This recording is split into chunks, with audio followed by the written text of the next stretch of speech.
Welcome back, everyone, and welcome to the WDSU Hot Seat. We are joined tonight by security expert and former investigator Mike Kahn as we talk about multiple mass shooting investigations that are underway. We, of course, have the one right down the road in Baton Rouge. We also have, unfortunately, a deadly situation unfolding in California. So, Mike, as we hear these terms, the term of mass shooting, can we first start by just defining what exactly is a mass shooting?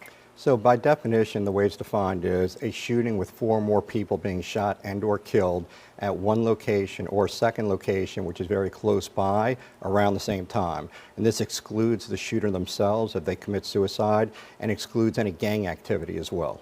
We've got these 2 most recent ones, of course, that we mentioned, Baton Rouge and California. Where does this now put the tally for the U.S., say, in 2023 since the start of the year?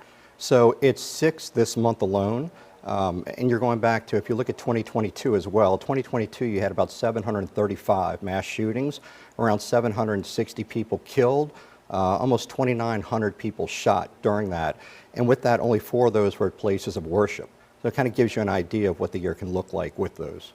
And I want to walk through these particular instances with you from your law enforcement background. Let's start with the investigation underway in California right now. Can you kind of just take us there into the mind of these investigators, these detectives? What are they doing right now? What is their priority at the moment? So when you look at these, about 26% of these mass shootings, the perpetrator leaves before the police get there. So the first thing they're going to do is go there, render aid, and the entire place becomes a crime scene.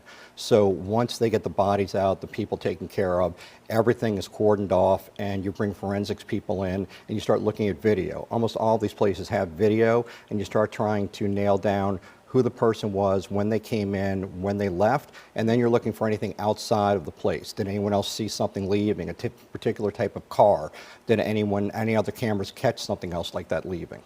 And then what about, like we said, the one just down the road in Baton Rouge, kind of same process there? What are these investigators focusing on right now? Same thing, perpetrator's gone, so they're trying to identify that. In Baton Rouge, it's believed that this is 2 factions that kind of got into an argument, and then a shootout ensued between those 2 and other people got shot.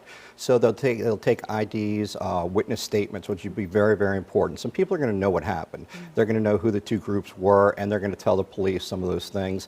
Then the police will start tracking down again all video, any forensics, and they'll kind of put that case together and hopefully arrest 1 or 2 individuals very soon. Yeah, and as we know, both of these investigations still very much active and underway. Here in Louisiana, I want to talk about this with you as well. We mentioned that there is a law that exists right now to basically hopefully prevent some of these violent situations from happening in these alcoholic beverage operations. Can you elaborate on that law that's on the books? Sure. There's the law that is RS 1495.5, and with that it says that no one can bring a firearm into an alcohol beverage outlet with the exclusion of police while working something or anything like that. So with that, any place that's not considered a restaurant but an actual ABO or bar, you're already in violation of the law by bringing a firearm in there.